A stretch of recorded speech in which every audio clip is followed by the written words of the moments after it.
कलयुग का 5 सवाल। आखिर ये सवाल कैसा है और इन सवालों का जवाब कैसा है और उस जवाब का इस कलयुग पे, इस कलयुग के शासन में क्या असर है, लोगों पे क्या असर है, ये बिरहा के आप लोग ध्यान से सुनिए। हाँ, मन खुश हो जाए, दिल गदगद हो जाए।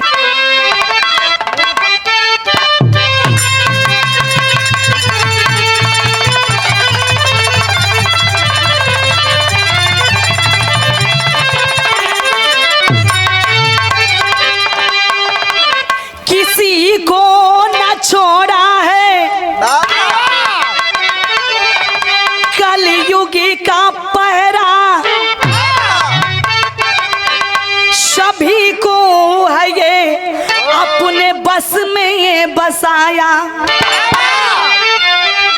हो रही धर्म की हानि यहाँ इस समय,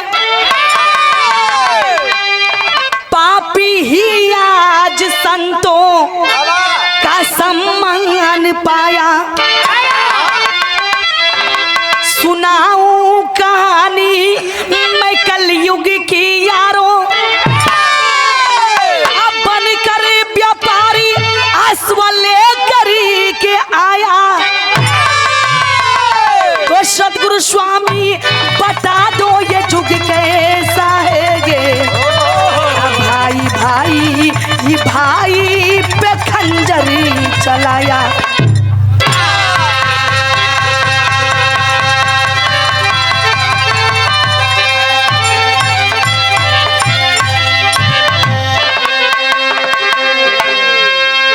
हो रही धर्म की हानि यहाँ इस समय, दावत है पापी ही आज संतों का सम्मान पाया। जैसे मैं आसाराम बापू, तमाम लोग हैं, ज्यादा संत लोगों का नाम ले लग काम ना है, पावन बेला है, तमाम लोग हैं। भैया कुल चंदन टीका लगा ले धुआं, प्रवचन करत हुआ बाबा लोग, इतना मीठ मीठ बोलत हुआ कि कितना मेहरारू एकदम मापा खो देते, लेकिन यही में गड़बड़ी हो जाता। ए भैया जमाना ऐसा हो गइल बा, आज के डेट में केहू के यदि समझावत बारा कि भैया बढ़िया से रहा, मान ला कौन पिए करी है, समझा दिला कि भैया दारू मत पिया, बाल बच्चा पर ध्यान दो, तुरंत पिए करी बोली कि अरे पहले सौर सीख ले, हम तोर कमाई पे हिला, आपन कमाई पे हिला, पी के बर्बाद हो जाए, लेकिन पिया दे भैया। ये जमाना में खास करके रामायण महाभारत कोई के बढ़िया भी ना लगत है, बड़ी अच्छी बात भाव में लिखना कवि जी, लेकिन मास्टर साहब आजा गजल है कैसे।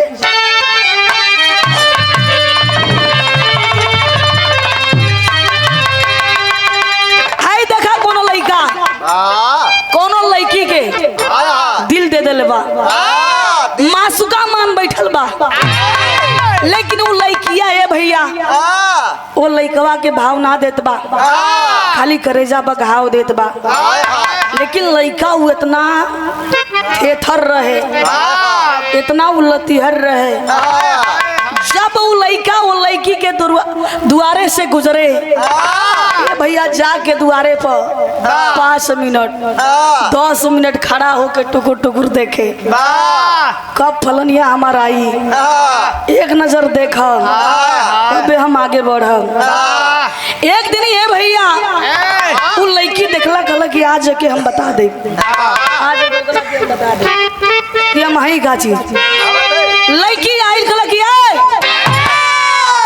तू हमके काहे ताकेला, लड़कवा कहला कि अरे तो के ना पता चलेला, तो से हम प्यार करीला, लड़किया कहला हमके वो और से करीला, इतने कहा तो लड़का का खड़ा हो गई। सुना बोलल मत कर बीच में, वो लड़का गई रुआ खड़ा हो गई। कैसे बतावा, तो जब शांति रहा तब ना सुनबा, मार के द्वार भरता बना दे। लड़किया कहला कि सुना केहू और से प्यार करीला, लड़का गलत जा बेवफा सनम, दिल टूट गई, कहले है का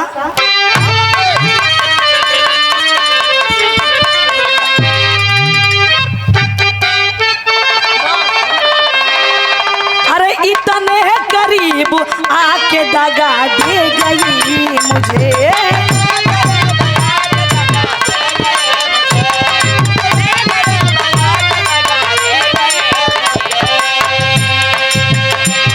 इतने करीब आके दगा दे गई मुझे।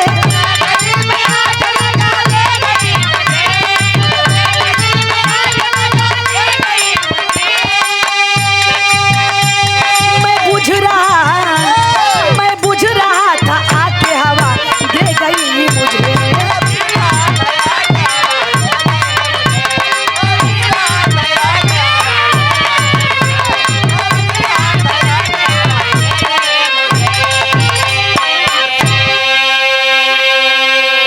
लेकिन भाव में कहना बाका मास्टर, अरे कलयुग में दुराचारी ही सम्मान है पापा।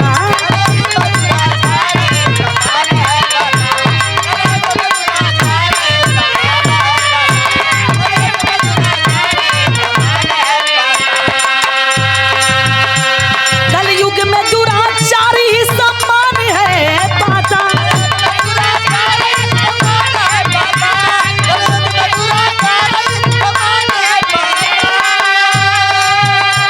बेदों की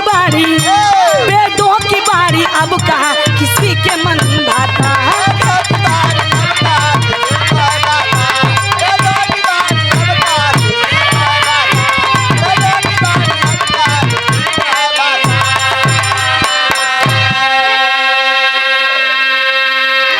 ए बाबूजी, नज़म के लाइन है कहानी के शुरुआत में, कैसे मास्टर?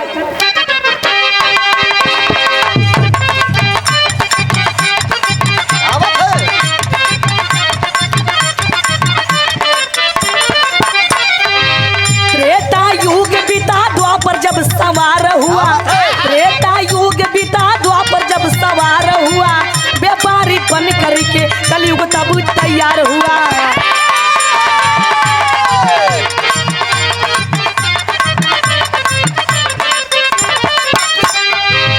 आया कलयुग धर्मराज की राजधानी में, आया कलयुग धर्मराज की राजधानी में, उखाड़ फेंक दिया पुष्प सब नदानी में।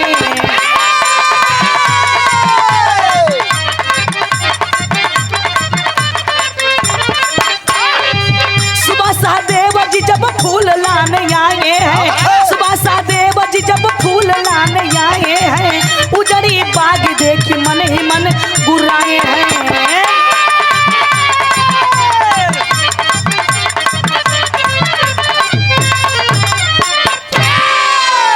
ऐ बाबूजी, बाद दो समय के बाद जौना समय द्वापर युग का अंतिम समय चल रहा था, कलयुग महाराज सोचे शासन हमारे आवे वाला है, और पांचों पांडव बड़े विद्वान हैं, बलवान हैं।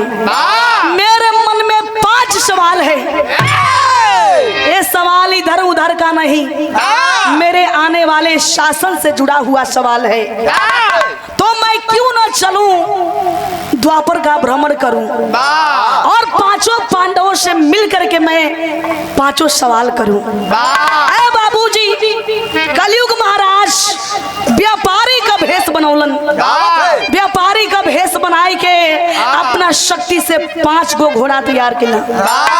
5 घोड़ा के लेके कलयुग महाराज, व्यापारी रूपी कलयुग महाराज चलिए 5 पांडव के राजधानी, 5 पांडव के फुलवारी बगिया में ले जाके घोड़न के बांध दिला, और वही बगिया में फुलवारी में आराम करे लगला।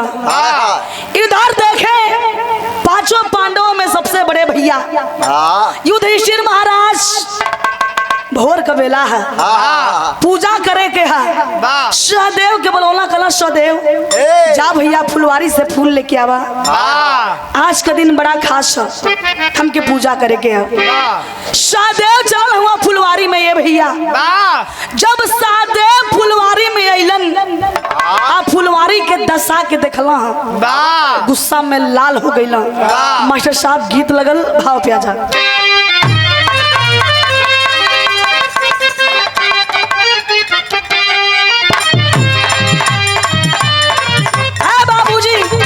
सहदेव देखला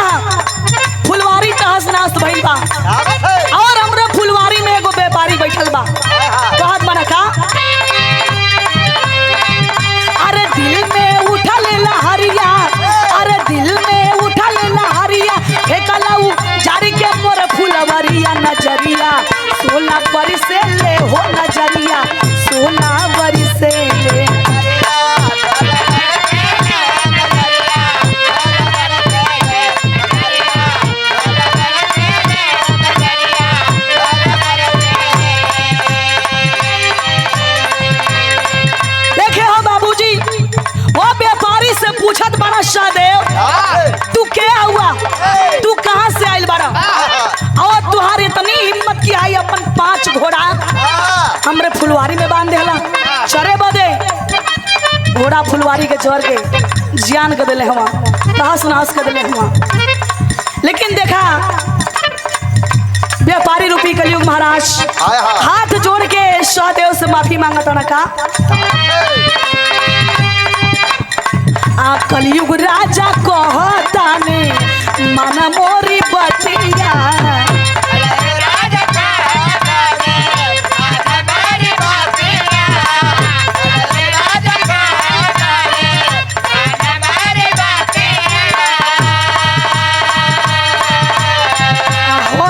व्यापारी हमसे भइल बा गलतिया।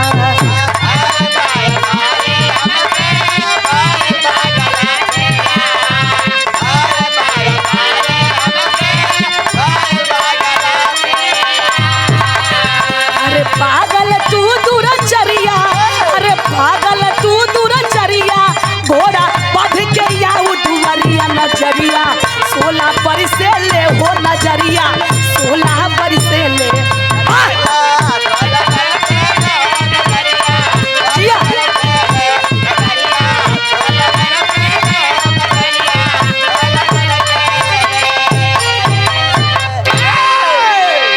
ए बाबूजी देखें व्यापारी महाराज हाथ जोड़ के सहदेव से माफी मांगत बाड़न बचवा हमें क्षमा कैदा।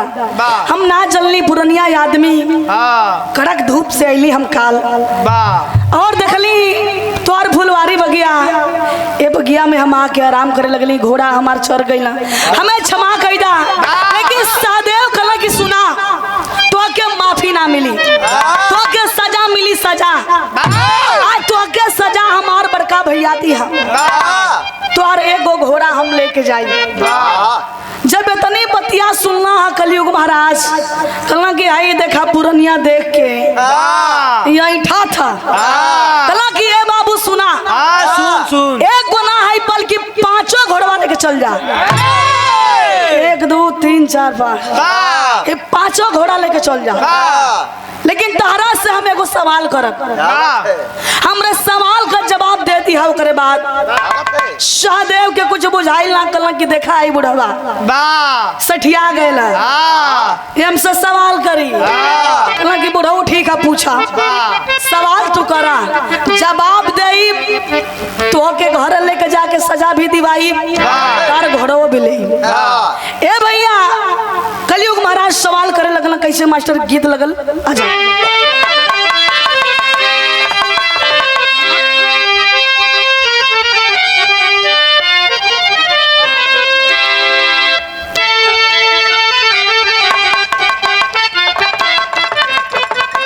गीत है कि अब ही उमरिया के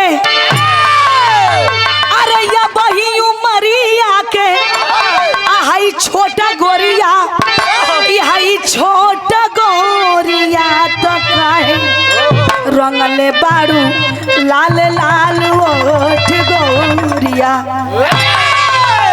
लेकिन भाव में कहना बा सवाल करत हो कैसे अरे गरज के कलयुग सवाल तब हाई सुनावे लगल है हाई सुनावे लगल हो साहब देवजी से कही के बतावे लगल।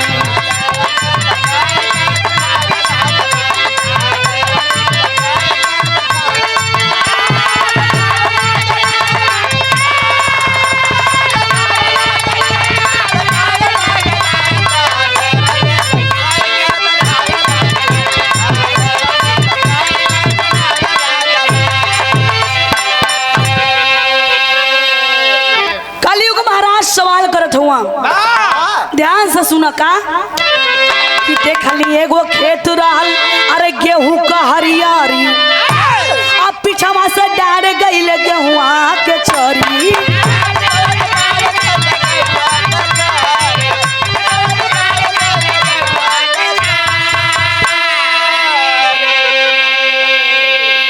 ए भैया सवाल कैलन का देखली एगो खेत रहल अरे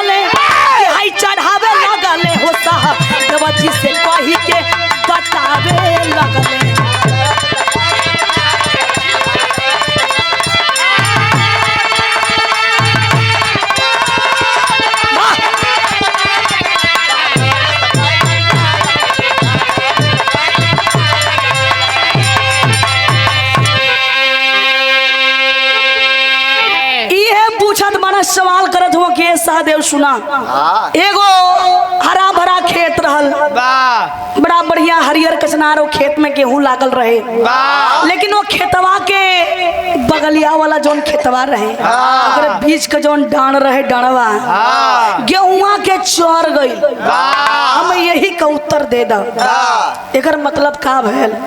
सहदेव सुन के लगला हंसे, बुढ़वा पगला गए, एकर दिमाग खराब हो गई। जैसन लगा था वैसे सवालों करत था। जैसे ही इतनी बतिया कहला ये भैया के लगना बनाए, मोटहन बरहा से लगना बनाए, कहला कि सहदेव चिहू के कहला कि प्रभु ये बतावा ये हमरे संगे का हो रहा बा। कहला का ना हो रहा बा ये बच्चा, हमार सवाल ऐसन बा जे जवाब ना दे वो बना जाई। सहदेव अब चुपचाप करें तो का करें, खड़ा हुआ बना गए हुआ। अब ये भैया इधर देखें दिन हो गए, युधिष्ठिर महाराज परेशान हुआ, सहदेव ना अइला। नकुल के बजला कलम, नकुल ले भैया जा तो ही फुलवारी से फूल लेके आवा। आए बाबूजी नकुल चलल हुआ फुलवारी में फूल ले बदे, लेकिन जब देखला कि हमार भाई बनायल है, आज सामने बैठ के को व्यापारी हंसत बा मुस्कियात बा, समझ गए कि काम ही व्यापारी कैले बा, हमरे भैया की ये बनले है। व्यापारी से पूछत बाना कि बतावा तू काहे बनला, हमार भाई कौन गलती कैले है। बात के बतौला कि तुहार भाई बहुत बड़हन ढीठ बा, गरम दल बा, तनी सा हमर घोड़ा फुलवारी के चोर का गई, आंख लगल रोब जमावे, हमारे घोड़ा मांगे लगल। ए बाबू हम सवाल कैले बानी, हमार सवाल ऐसन बा जे जवाब ना दई बना जाई। नकुल गलत हमसे कर, जवाब हम दई तो के हम बान्ह। सवाल कैला का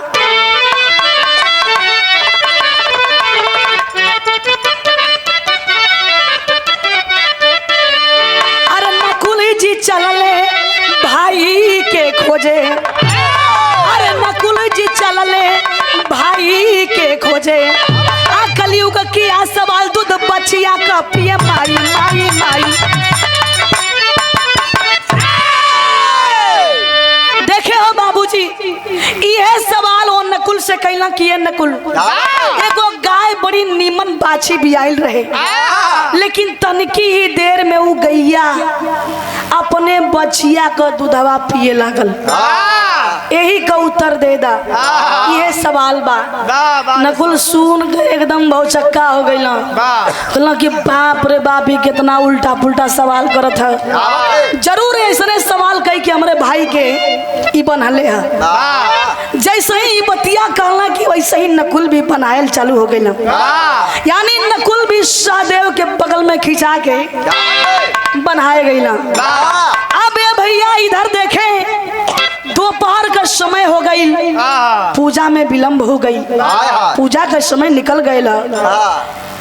युधिष्ठिर परेशान हुवन कि दोनों भैया छोटका गईला ना अइला, आखिर बात का है। देखला दुआरे भीम के गदा भाजत, कहला ए भीम गदा वदा छोड़ा, मुझे भाजेला, एक दिन ना भजबा ना काम चली, ना काम चली, जा फुलवारी में जा, और जाके देखा कि फुलवारी में दोनों भैया नकुल सहदेव करत का हुआ, फूल लेके ना अइला, कोनो मुसीबत में तो नाना हुआ। भीम चलल बना ये भैया फुलवारी में आइल हुआ, भैल का मास्टर की थी।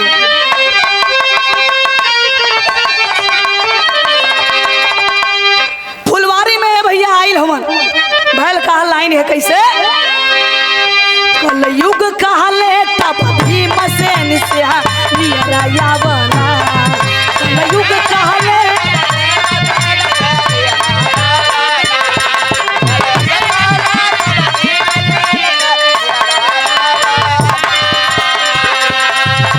से पूछिए कि बात हम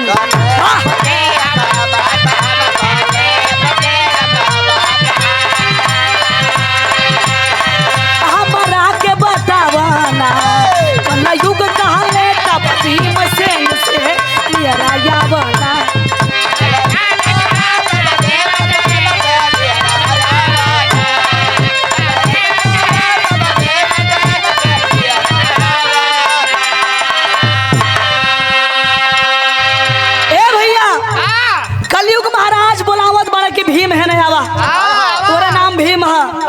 बड़ी तोहार चर्चा बा हेने आवा हेने व्यापारी के देख के भीम चिऊ गलगल रे हाय व्यापारी इतनी कड़क है आवाज इतना ही तेज बोलत बा जाके भीम पूछत बा तू के हुआ कहां से आइल बड़ा हमरे फुलवारी में तोहार कौन काम खाना के रुका तनी ठंडा होकर होनिया देखा होनिया जैसे ही भीम देखला भीम का पसीना छुए लगला काच काच के फेंके लगला भीम कहला कि अच्छा तो हमार भाई बनाए हुआ यानी तू ही बनले हुआ कहला कि एकदम सही समझला सारी बात के बतौले हवा जब भीम जमला कि अच्छा कौना कारण से यानी यही कारण से हमार भाई बनाए हुआ बात सवाल कर आइल बा कहला कि सवाल हमसे करा जवाब दई अपने भाईयन के लेके जाई भीम से सवाल करत हो का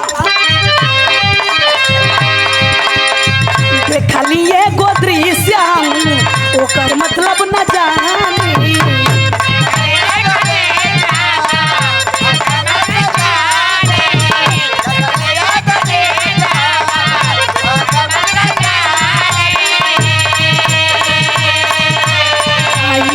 बात समझ में नहीं तू से पूछा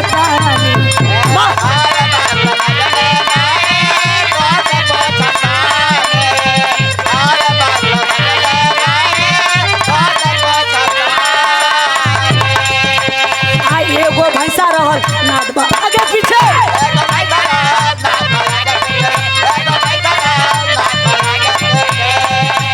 आधा मुसुक चढ़ा के ढा दिया भीम कहीं सतावना आधा मुसुक चढ़ा के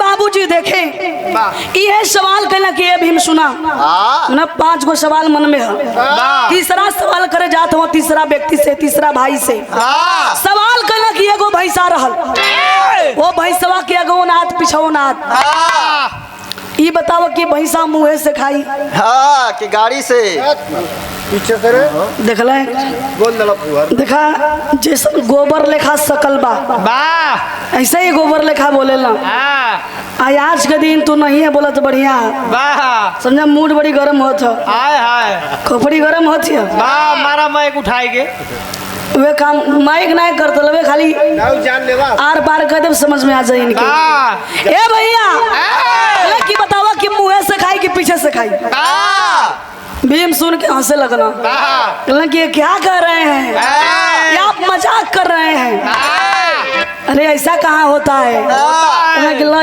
सबसे बड़ा बैलर मैंने सबसे बड़ा ही बेवकूफ बा बतावा सवाल कैली हमरे सवाल के सुन के ही हंसत बा मजाक उड़ावत बा खैर ए भैया अब देखा भीम भी बनाए गईला भीम का भी नंबर लग गई उधर युधिष्ठिर बड़ा परेशान हुआ कि दोनों छोटका भैया तो मासूम हुआ ना अला कई चल गए यहाँ खेले बदे शिकार लेकिन आई भीम होशियार हुआ आखिर ई काहे ना अला बाबूजी बेचैनी बढ़त बा उनकर अर्जुन के बुलौला कला अर्जुन सब काम काज के छोड़ा जा पहले फुलवारी में देखा कि वहाँ होत का बा ए बाबूजी अर्जुन अइला फुलवारी में जब देखला कि हमार तीनों भाई बनाइल हम नजर घुमा के इन्ने उन्हें देखत बाना आखिर बनले के ऐसन काहे कुछ भइल बा देखला कि 5 घोड़ा बैठल हुआ एगो व्यापारी फुलवा नोच नोच के खियावता जाके व्यापारी से पूछत बाना कि आखिर आप ऐसा काहे करत हुआ आप कहाँ से आए हुआ कलयुग महाराज देखला अर्जुन का आदर भाव कहला क्या बात है आपको देख करके लग रहा है आपके पास बहुत संस्कार है लेकिन हाई काई तोरे भाई हम कहला कि एकदम तोके का लगत है कहला कि जनात ना है कि तुम्हारे भाई हम सुना हमार सम्मान कैला है तो से हम खुश बानी कहला खुश तो बड़ा ठीक बा लेकिन ये बतावा कि हमारे भाईयन के बनले के है तोरे भाइयन के बनले है बा ये बात का दुख है। जे बनले है वही से सवाल। अर्जुन समझ गए ना कि बूढ़ा है बनले बा, पूछत बना कि काहे बनला है, बतिया के बतौला है कि देखा इहे कारण बा, यही से बनले बानी। अब ये भैया अर्जुन से भी सवाल कैला, अर्जुन से यह सवाल कैला कि ए अर्जुन एगो लकड़हारा रहे, जंगल में गई, लकड़ी कटलस, बोझा बनौला, बोझा बड़ा हल्का रहे, वो बोझवा के जब उठावे हल्का बोझा बा, बोझवा उठते नहीं है, परेशान हो गई, थक गई, दोबारा लकड़ी काटे लागल, ढेर सारी लकड़ी काट के वही बोझवा में बांध दिला, चौगुना पचगुना।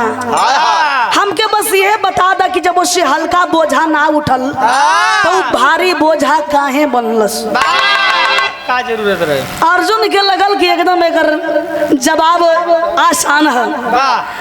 कहला कि महाराज यानी आपने देखा है तो आपको जा करके उसे बताना चाहिए, समझाना चाहिए, उन्हें हल्का बुझवा के और हल्का कर दे, लेके चल जाए। कहला कि बाप रे बाप, कुल्ली बुद्धि का भसुर, इस सब का ले ए भैया। अब देखा अर्जुन भी बनाए गए हुआ, यानी 4 भाई बनाए हुआ, उधर युधिष्ठिर लेफ्ट राइट मना एकदम दाएं बाएं कैले हुआ, परेशान हुआ, आखिर ऐसा का होत बा हमरा पीठ पीछे फुलवारी में कि हमार भाई जात हुआ यही ना हुआ। शाम हो गई बा, युधिष्ठिर चल पड़े हैं बाबूजी। आज जब फुलवारी में अला तब भैल का मास्टर बिरहा गया।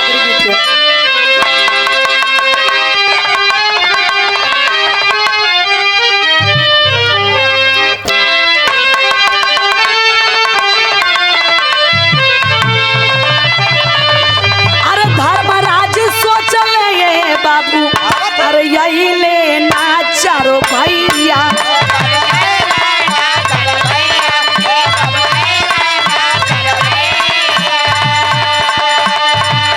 ये बाबू हो यही लेना चारों भैया,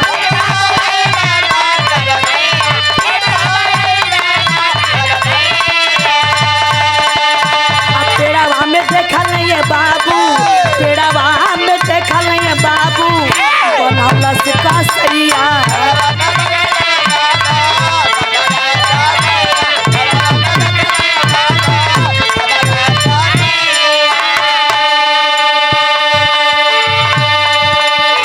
बाबूजी।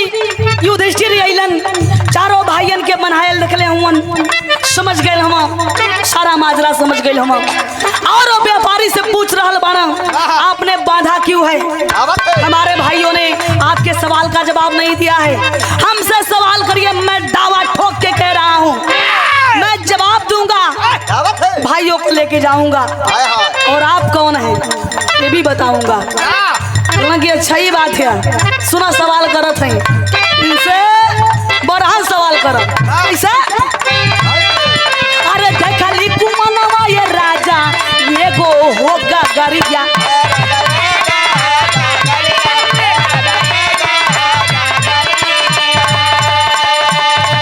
ये राजा हो ये गो होगा गरिया,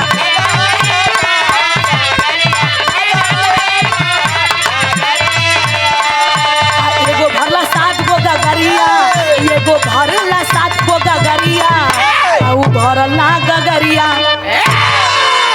युधिष्ठिर से यह सवाल कैले बारन, युधिष्ठिर एगो कुआं के पास से कहीं गगरी रहे, वो गगरिया में पानी भरल गई, 7 गगरी लिया के खाली ओकरे सामने रखल गई। आज जैसे ही वो गगरिया से भरल की गगरिया से वो 7 गगरिया में पनिया उझिलल जा, एक बार में गगरिया भर जा सन, यानी एक गगरी पानी से 7 गगरी भर गई। लेकिन वह 7 गगरी का पानी जब अकेलो गगरी में डालल गई, गगरिया आधे पर रह गई, नाय भरल। यही काम में उत्तर दे दई है हमार सवाल है। सुन के युधिष्ठिर बड़ा प्रसन्न होते हैं। यही कहते हैं कि महाराज आपने इतना अद्भुत सवाल किया है, ऐसा सवाल करने वाला कोई साधारण व्यक्ति नहीं हो सकता। आप कोई शक्ति हैं, क्या बात है? जरूर आप वेश बना करके आए हैं, आप शक्ति हैं। कलयुग महाराज कहला कि अच्छा शक्ति हैं हम, फटल धोती है, महिला कुर्ता, व्यापारी है 5 गो घोड़ा, तो के कहाँ से हम शक्ति लगत हैं? कहला कि तो के माने के हुई। युधिष्ठिर बोला कि तो के माने के हुई, जब तक आप नहीं मानेंगे तब तक तोरे सवालन का हम जवाब ना दे। एक गुना यानी 5 सवाल का जवाब दे। कहते हैं कि बताइए आप कहना क्या चाहते हैं? लेकिन सत्य बोलिएगा, आप कलयुग महाराज हैं कि नहीं हैं? कहना कि नहीं, कहना कि एकदम स्वीकार कर कि हवा। बोल देते हैं कि हाँ मैं कलयुग हूँ, मैं भेष बदल करके आया हूँ। कहना कि तुम्हार सवाल रहे 5 गुना, मैं सम्मान करता हूँ आपका, आप बैठिए, मैं 5 सवालों का जवाब दूंगा। जवाब दे रहा बना अल्लाह का लाइन।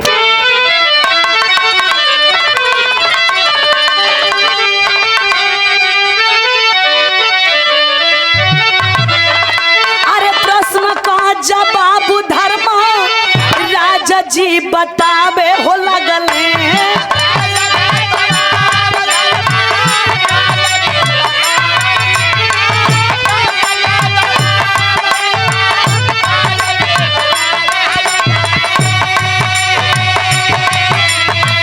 आप होई कलयुग मानी बतिया हो हमार।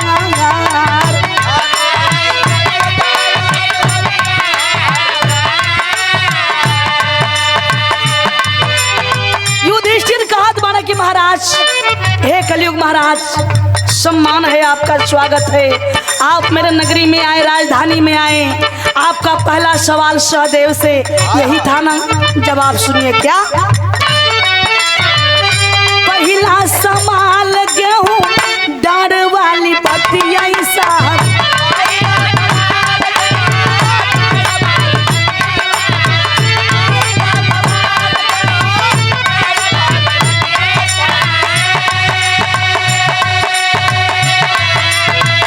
बड़ा लोग गरीबा वन के राखी लतिया गाय।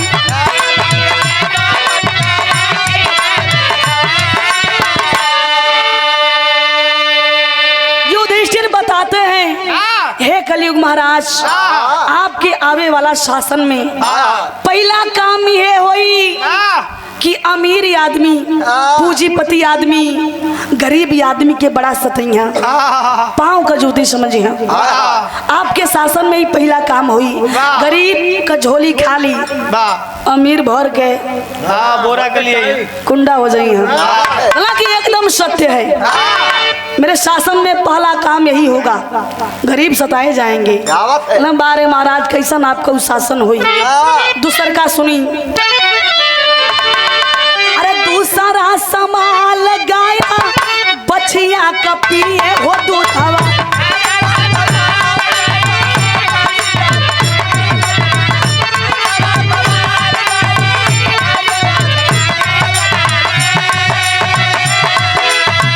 कलयुग में माई जयहन बेटी पर लुभागा।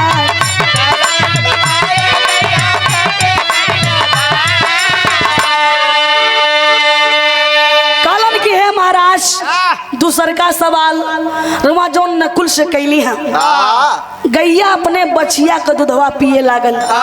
एक उत्तरी है बा, आपके शासन में ऐसन मतारी हुई हम जोन बेटा से मतलब ना रखी, खाली बेटी से मतलब।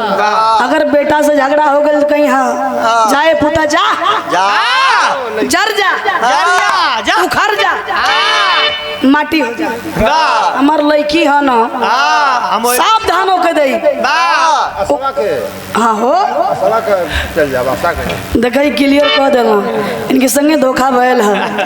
कई हाँ की बिटिया के धन पर गुमान करी है, घमंड करी है, ऐसा होई कलयुगी माई कही है। कहते हैं एकदम सत्य है, ऐसा ही होगा। यानी माए अपने बिटिया के धन पर आश्रित रहेंगी। गलत नहीं है तीसरे को सुनने का। तीसरा सवाल भैंसा के आगे पीछे ना दबाए साहब।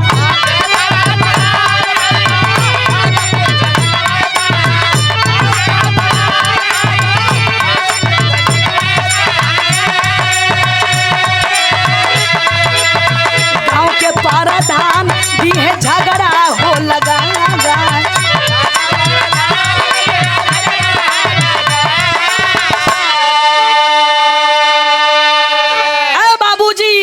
तीसर का सवाल का जवाब दिले हुवन। देखई करवा है मगर सच बा। बतावत बना कि हे महाराज आपके शासन में राजनीति चरम सीमा पर हुई। जौन लइकन के पानी छुए के ढंग ना बा वो कहत हम फलाना ढेकाना जिंदा बा। मतलब राजनीति के बारे में वो जान जाई हैं। देखते हैं आप लोगन ABCD पता ना लेकिन फलाना ढेकाना जिंदाबाद का नारा लगावत हुआ। उन्होंने के पता ना कि कौन नेता कैसन है पैसा जिंदाबाद से मतलब है। ए भैया बतावत बड़ा कि आपके शासन में गांव का लोग कुछ लोग मिलके बढ़िया आदमी के चुनाव लड़ा दी हैं, प्रधान बना दी हैं। जब प्रधान जी प्रधानी हाथ में आ जाई जीत जाई हैं तब तो टाइट हो जाई हैं। जहाँ देखिए कि दो भाई के बीच झगड़ा होता तो दोनों ओर से बोली हाँ यानी अगों से खाई पिछुओं से खाई के मतलब वो दोनों ओर भिड़ावे का काम करी हाँ। बाकी ये जगह प्रधान जी होई हैं नाराज मत होई हैं। ये सब क्लियर हो जाए कि सब होई कहाँ कल की यही होगा। प्रधान जी लोग बढ़िया न्याय ना करी हैं कल की एकदम सत्य है। मतलब हमारे शासन में उल्टा पुल्टा काम हुई न तो नहीं है। चौथा भी सुननी। चौथा सवाल बोझा लकड़ी का रहल साहब।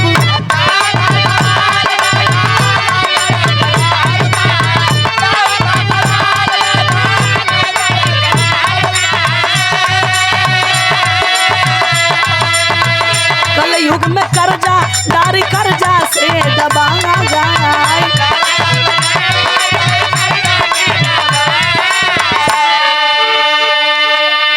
चौथा सवाल का जवाब देहलन महाराज लकड़हारा काहे भारी बोझा बनौला।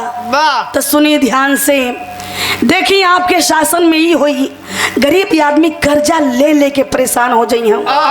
आप लोग जैसे मैं देखा था ए भैया बतावत बनम कर्जादार कर्जा लेके परेशान। आप लोग देखत बाना कि देखा कर्जा लेवे वाला आदमी जब भैया लोन लेना लोन हो सरकारी लोन पता है का होला। कर्जा ले यहाँ ब्याज इतना बढ़ जाई सोची हाँ कि धीरे धीरे भरत है तब ले बड़ा अमाउंट ले ली। मने इतना कर्जा उ ले ली है उनके पते ना चली कितना हम कर्जा के बोझ तले दब गए हैं। गरीब आदमी है भैया आप लोग देखत हुआ कैसे कर्जा के बोझ के तले दब के मर जात हुआ कि वो कर्जा भरात ना है। यही हो रहा है आवे वाला पीढ़ी पे वो कर्जा लद जात बा बड़ा हो जात बा। सुन करके बड़े प्रसन्न होते हैं। लेकिन अब देखा पांचवा सवाल बतावत हो का। अब पांचवा सवाल रहल 7 गो गगरी आए साहब।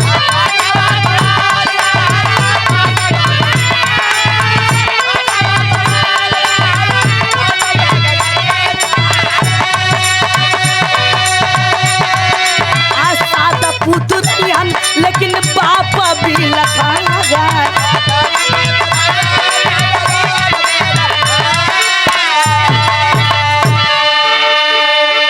पांचवा सवाल कलम महाराज जो हमसे कैली है ध्यान से सुनी है। एगो गगरिया से 7 गगरी भर गई। एक मतलब बा आवे वाला कलयुग में आपके शासन में माई बाप 7 बेटी बेटी बेटा पैदा कर दी हम, पढ़ा लिखा के पाल पोस के न पढ़ा लिखा के नौकरी दिला दी हम, बात है। पैर पे खड़ा करा दी हम।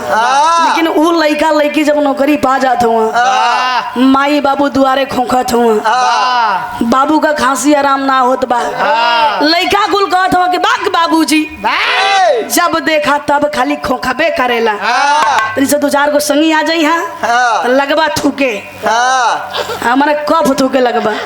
इतना बाबू से देखा घृणा हो गइल बा, घिन्ना थुआ कुल ऐसा होत बा। यानी माँ बाप 7 बच्चों का पालन पोषण कर देंगे, लेकिन 7 बेटा बेटी मिलके माई बाप के 2 वक्त का रोटी ना दी है। सुन के एकदम गदगद हो गए ना कलयुग महाराज, कला एकदम ऐसा नहीं हुई। खास करके आप लोगन के भी देखे के मिलत हुई, कुछ ऐसा लड़का बाना जब बियाह ना भइल रहता तो कहत हूँ कि हमार माई है, मेरे माँ से बराबर कोई नहीं, हाय हाय हाय मेरे माँ से बराबर कोई नहीं। जब जाता हूँ क्रिकेट खेले कहत हूँ हम ही जीतब, माई का आशीर्वाद लेके अली हैं, हम ही जीतब। लेकिन जैसे ही बियाह हो जात बा, जब जात हूँ क्रिकेट खेले मुंह लटक जात हो, संगी पूछत हम का भइल तो बतावत हूँ यार का कही, माई हमार ना डाइन हो गई है। जब से हमार बियाह भइल बा, मेहरारू आइल बा, हमार माई मेहरारू के देख देख के जरतिया मन करत है अलगा हो जाई माई से। मन जब ले कुंवार रहल तब ले माई देवी रहल, बियाह हो गई माई डाइन हो गई, तीत हो गई, डाइन हो गई। बारे भैया कलयुग का शासन सुन करके बड़े प्रसन्न हुए, कहते हैं जाइए मैं आपके जवाब से संतुष्ट हूँ। और ये बाबूजी करते हैं क्या, खड़ी लाइन है।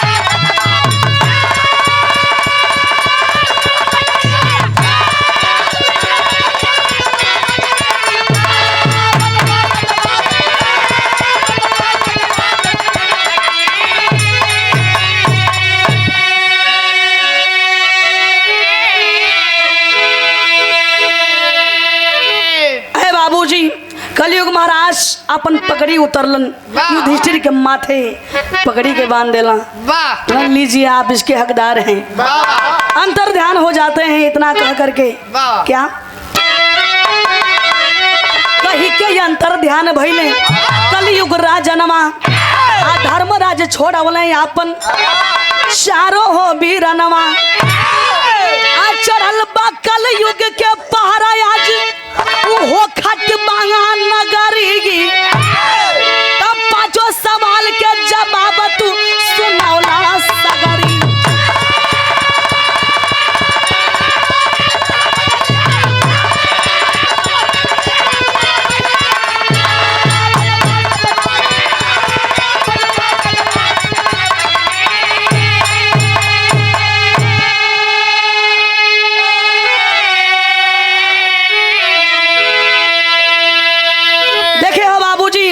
अगर कुछ लोगन के शंका होत हुई कि हमरे गांव का प्रधान बड़ा ईमानदार हुआ, हमरे गांव का माई बहन बहुत बढ़िया है, ऐसा काम ना करे नी बिटिया के धन पे आश्रित ना है।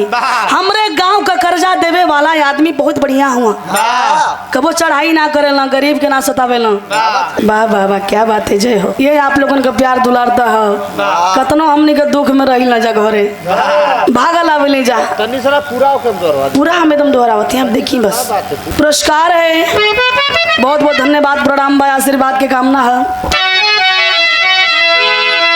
ए बाबूजी, आप लोगन के मन में यदि शंका हुई कि नहीं हमरे गांव का प्रधान जी निमन हुआ, लड़का भी माई बाप के मानत हुआ, तो आप लोगन के हम बता दें कि सब काम हुई कहाँ। ई काम उल्टा पुल्टा सब होइजा हुई। जह दिन कोनो बेटवा बाप के ऊपर लाठी चलाई, यानी बाप बेटवा में लड़ाई हुई समझ लिया जाके वो जब कलयुग का चढ़ाई हुई हाँ देखन देखबे लोग करेला भैया जब लइका मारेला बाप के तो देखे वाला लोग कहना कि जा ससुर जा हाँ तोरे माथे कलयुग सवार ह मतलब दोष लइका का ना दिया दोष कलयुग महाराज का दिया ही कपड़े में चढ़िए तब तो ये सब काम होई जो होई उल्टा पुल्टा आइए विराज समाप्त हुई आखिरी लाइन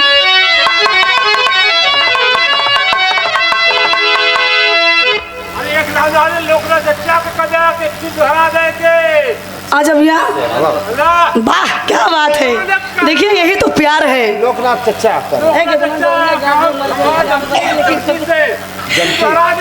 वाह जमती से लोकनाथ चचा अरे आवा यार नौवा बुलाऊं करो जब आदमी हो तो आओ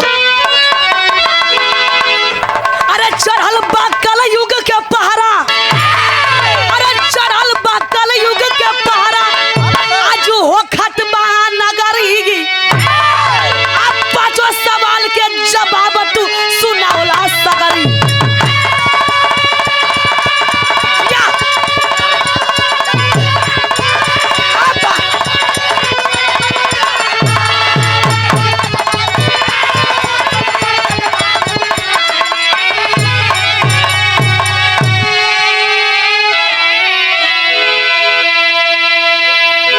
देखो भैया सुरेंद्र भैया यही के कहल जाला प्यार हाँ समझ गए ना यही के प्यार कहल जाला जैसे जैसे भोरवा होत है हाँ तस तस जितना ही लोग पुरानिया हुआ हाँ तस तस से लोगन में करंट दौड़ेला मतलब ये सब दिल दिमाग सब टाइट हो जाला आजा